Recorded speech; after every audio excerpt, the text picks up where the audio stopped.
When Andrew Jackson became president, more than 100,000 Native Americans still lived east of the Mississippi River.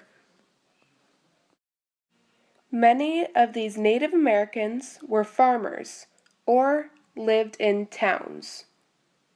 The different Indian nations are shown above: the Choctaw, the Chickasaw, the Cherokee, and the Creek.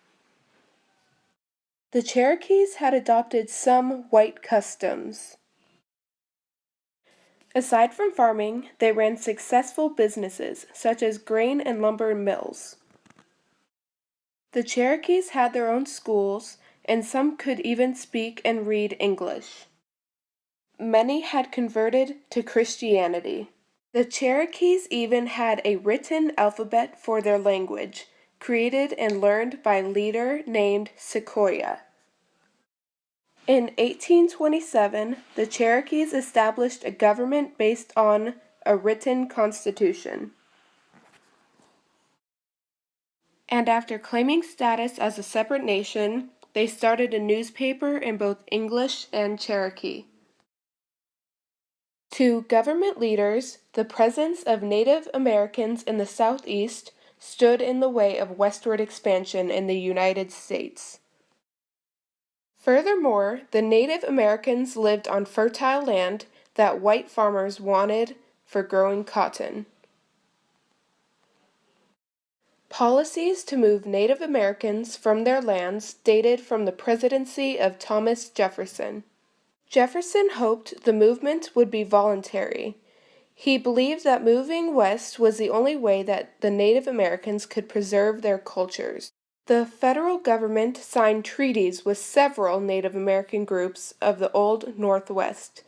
Under those treaties, the groups gave up their land and moved west of the Mississippi River.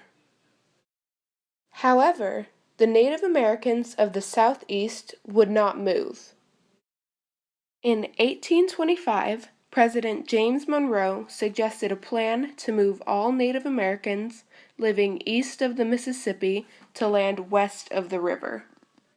By late 1820s, many white Southerners were demanding that Native Americans be removed by force. In 1825 and 1827, the state of Georgia passed a law forcing the Creeks to give up most of their land. The state said that they were not a separate nation and they had to move off of their land. Georgia's actions were challenged in two suits that reached the Supreme Court. The court declared that Georgia's law had no force within Cherokee territory.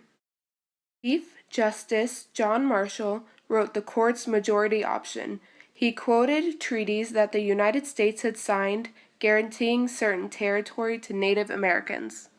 Therefore, Marshall said Georgia had no say over Cherokee territory.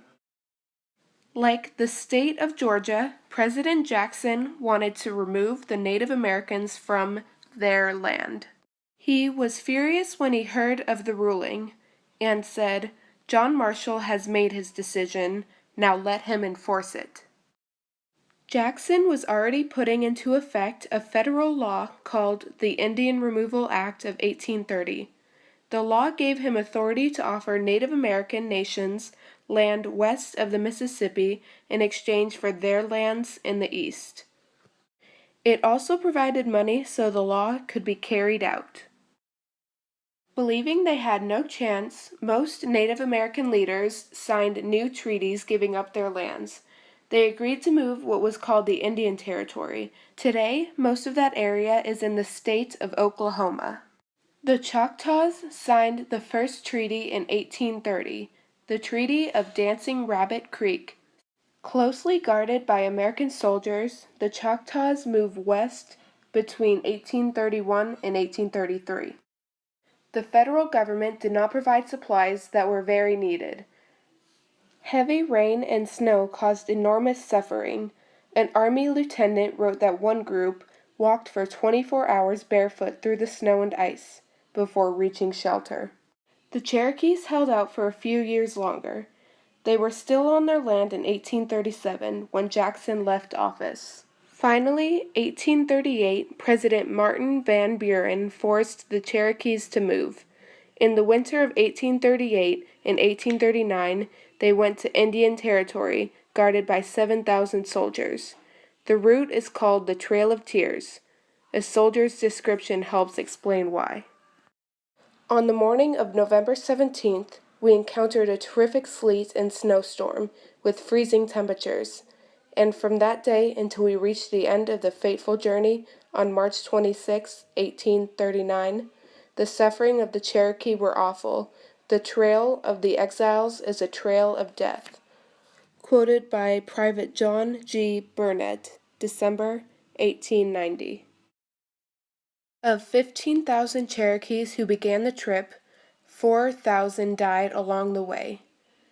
One group refused to move. The Seminoles fought 3 wars against removal. However, in the 1840s, most Seminoles were forced to move. In their new home in the Indian Territory, Native Americans struggled to rebuild their lives under very difficult conditions.